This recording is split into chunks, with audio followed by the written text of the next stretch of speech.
አላህም በምን ስራ ላይ ነው ማስደሰት እንፈልገው? ምን ነገር ላይ ተጽዕኖ አሳድሬ? የግል ዒባዳ ምንድነው? ከመኑ የሰውም የጂንም ዒባዳ ነው። የግል ፐርፐዝ እንዴት ታገኛለህ ሲባል 4 እንትኖችን ይጠቅሳል። የመጀመሪያው ምን ትወዳለህ? በምታፈቅረው ነገር የምትወደው ነገር። ሁለተኛው ምን ትችላለህ? ምን ላይ ጎበዝ ነህ? መጣጣም አለበት። በቃ የምትወደው ነገር ጎበዝ የሆንኩበት ነገር መሆን አለበት። ሶስተኛ ደግሞ ዓለም ይፈልገዋል ወይ? ያ ነገር ምን ያህል ነው ዲማንዱ የሚፈልግ ነገር? አዎ።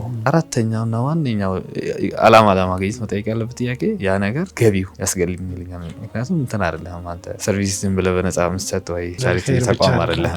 አራቱ ነገር አንድ ቦታ ካገኘ የግል ዓላማህን አገኘህ ይባላል።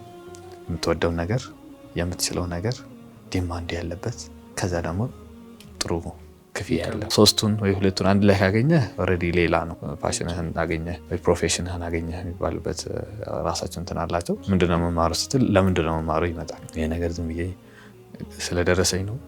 ቤተሰብ ስለሚፈልግ ነው? ወይስ እንድፈልግ ስለተደረግኩ ነው? ተምሬስ ምንድነው?